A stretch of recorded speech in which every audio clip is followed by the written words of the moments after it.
कलवरी के पास खड़ा हो, खून की धारा देखता जा,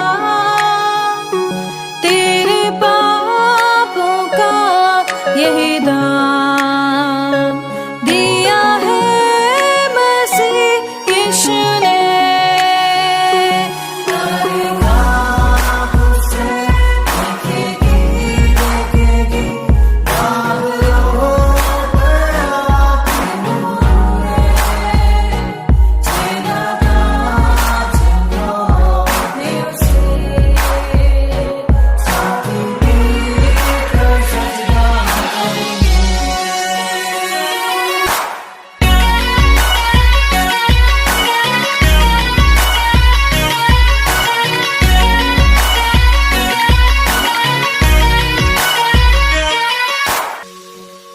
ये हुआ सब तेरे लिए, तूने भी उसे छेड़ा था,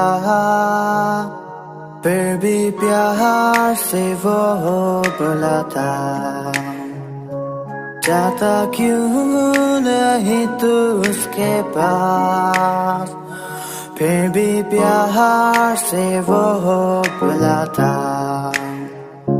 जाता क्यों नहीं तू उसके पास।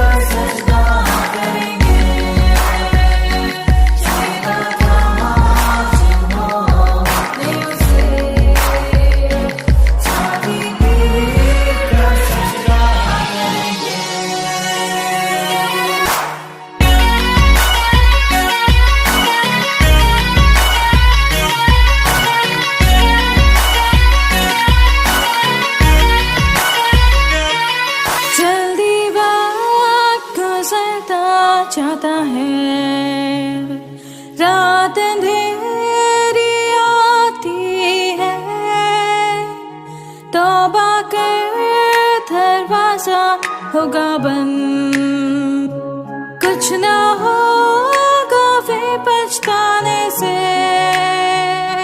तौबा कर दरवाजा होगा बंद, कुछ ना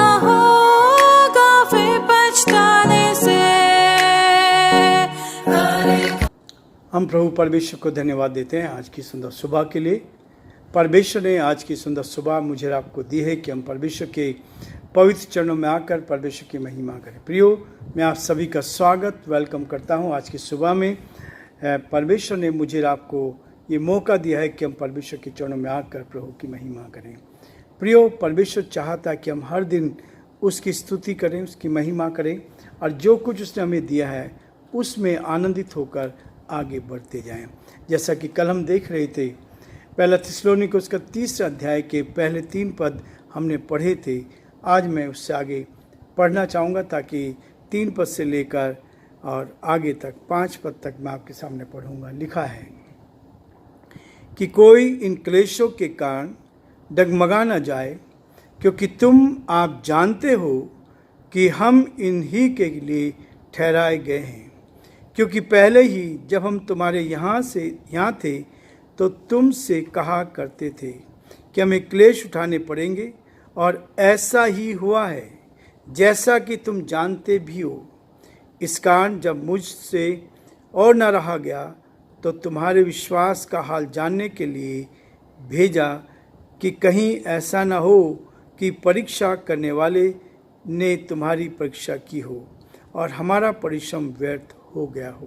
परमेश्वर अपने इस वचन के पढ़े और सुने जाने पर आशीष दे, बरकत दे और हम प्रभु में और आगे बढ़कर प्रभु की महिमा करें। हम प्रार्थना करेंगे। जीवते और सच्चे विश्वास के योग्य परमेश्वर, आज की सुंदर सुबह के लिए दिल की गहराई से धन्यवाद। आपने हमें संभाला, आपने हमारी मदद की, सहायता की। ये मौका दिया है कि आपके चरणों में आकर आपकी महिमा करें। ये वचन आपने में दिया है कि प्रभु आपके चरणों में बैठकर हम आपके वचन का अध्ययन कर सकें। थोड़ा समय जो आपके द्वारा हमें मिला है, हम प्रार्थना विनती करते हैं इस वचन को सीखने में हमारी मदद करें। आत्मा से भर दे, सामर्थ से भर दे, शक्ति से भर दे प्रभु, ताकि वचन हम सीख सके और बहुतों के लिए आशीष का, आनंद का कारण बन सके। सारे भाई बहनों के लिए प्रभु जो हमारे साथ इस यूट्यूब चैनल पर जुड़े हैं, हम यीशु के नाम से प्रार्थना करते हैं, हर एक को तम आशीष दे। इस वचन को समझने की सामर्थ शक्ति हमें प्रदान करें, ताकि आत्मा से भरकर, सामर्थ से भरकर आत्मिक जीवन में आत्मिक खुराक को लेते हुए प्रभु जी हम अपने जीवन में आगे बढ़ते जाएं और बहुतों के लिए आशीष का, आनंद का कारण बनते जाएं। हम बड़े आदर के साथ पिता परमेश्वर, हम अपने आप को, अपने सभी श्रोताओं को, सारे भाई बहनों के लिए प्रभु जो हमारे साथ जुड़े हुए प्रभु जी, उन सबको यीशु के नाम से ब्लेस करते हैं और आशीष देते हैं प्रभु जी। हर एक को सुरक्षित रखे, हर जन आप में सुरक्षित रहे, हर जन आपकी निकटता का एहसास करे और जो आपकी योजना है उसको पूरा होता देख सके। बड़े आदर के साथ, दीनता के साथ, नम्रता के साथ प्रभु हम सभी को प्रभु जी आपके हाथ में सौंपते हुए इस विनती को अपने प्रभु, अपने धार करता यीशु मसीह के नाम से मांगते हैं, आमीन। प्रियो, परमेश्वर का वचन कहता है, जैसा कि हम देख रहे थे, कि तीमुथियुस को एथेंस में भेजा गया और वहाँ जाके सुसमाचार का प्रचार करें। लेकिन उसके बाद हमारे विश्वास के बारे में कहता है, तुम्हारे विश्वास के विषय में तुम्हें समझाएं। आज 3 पद से हम इस बात को देख रहे हैं कि कोई इन क्लेशों के कारण डगमगा ना जाए। इन दिनों जो परिस्थिति चल रही है, इन दिनों जो देश में परिस्थिति चल रही है, हमारे देश में चल रही है, हम प्रार्थना करें कि एक दूसरे को प्रोत्साहन देने वाले बन सकें, एक दूसरे को उठाने वाले बन सकें। यदि कोई समस्या में है, परेशानी में, कठिनाई में, हम उनके लिए प्रार्थना करें, हम उनको प्रोत्साहन करें, ताकि और अधिक वो आगे बढ़कर परमेश्वर की महिमा करें। क्योंकि प्रियो, इन दिनों में हमें एक दूसरे के प्रोत्साहन की बहुत आवश्यकता है कि हम एक दूसरे को प्रोत्साहन करें, एक दूसरे को प्रभु में उठाएं, एक दूसरे की मदद करते जाएं और जो परमेश्वर की योजना है उसको पूरा करें। तो जो जिम्मेवारी प्रभु ने हमें दी है उसको ईमानदारी से पूरा करने में हमारी मदद करें। परमेश्वर चाहता है कि हम मसीह में होकर एक दूसरे को प्रोत्साहन करते जाएं, एक दूसरे को आगे बढ़ाते जाएं, एक दूसरे की मदद करते जाएं, ताकि हम जीवन में आगे बढ़कर बहुतों के लिए आशीष में बन सके। इसलिए कहता है वो कि कोई इन क्लेशों के कारण डगमगा न जाए, क्योंकि तुम आप जानते हो कि हम इन्हीं के लिए ठहराए गए हैं। परमेश्वर ने आपको मुझे ठहरा दिया है कि क्लेशों में स्थिर करें, लोगों को, एक दूसरे को मजबूत करें, एक दूसरे को इन क्लेशों में ढाढ़स दे, हिम्मत दे, ताकत दें, ताकि हम परमेश्वर की महिमा करें। प्रिय, प्रभु चाहता है कि हम आत्मा से भर जाएं, सामर्थ से भर जाएं। प्रभु ने अपनी आत्मा में दी है, इस आत्मा में होकर हम बहुतों को प्रोत्साहन कर सकते हैं, इस आत्मा में होकर हम एक दूसरे की मदद कर सकते हैं, ताकि हम एक दूसरे को प्रोत्साहन करते जाएं। इसलिए पौलुस ने इसी बात को कहा कि इसके लिए हम ठहराए गए हैं, क्योंकि पहले ही जब हम तुम्हारे यहाँ थे तो तुमसे कहा करते थे कि हमें क्लेश उठाने पड़ेंगे, समस्या आएंगी, परेशानी आएंगी। पहले से यीशु मसीह ने इन सब बातों को बता दिया है। यीशु ने इस बात को स्पष्ट कर दिया है कि अंत के दिनों में ऐसा होगा। और अंत के दिनों में उसने कहा कि जाति पर जाति और राज्य पर राज्य चढ़ाई करेंगे। हर कहीं भूडोल होंगी, हर कहीं समस्याएं होंगी, हर कहीं परेशानी होंगी, कठिनाई होंगी, लेकिन वो मेरे आपके लिए कहता है कि तुम चौकस रहो, कि कहीं भरमाए ना पाओ। परमेश्वर कहता है कि हम चौकस रहें, ईमानदार बने रहें, परमेश्वर की महिमा करते जाएं। और इसलिए मरकुस का 13वें अध्याय में प्रभु यीशु ने सारी बातों को स्पष्ट किया था।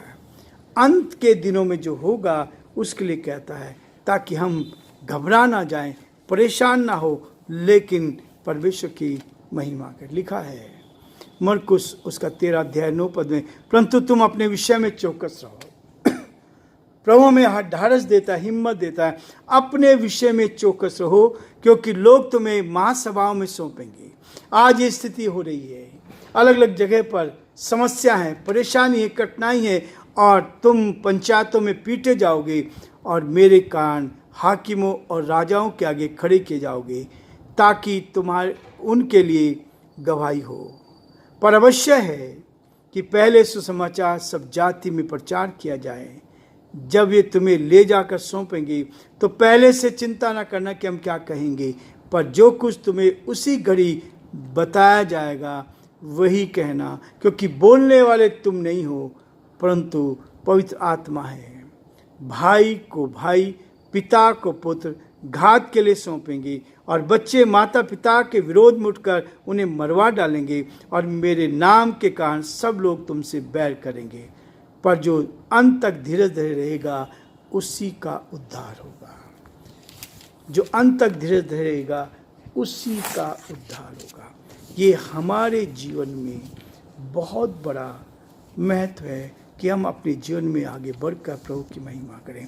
इसलिए प्रियो, परमेश्वर का वचन 5वें पद में कहता है, इस कारण जब तुमने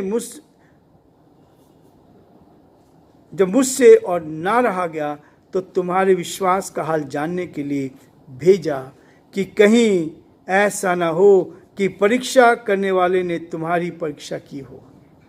शैतान हमारी परीक्षा करता है, शैतान हमें परीक्षा में डालना चाहता है ताकि हम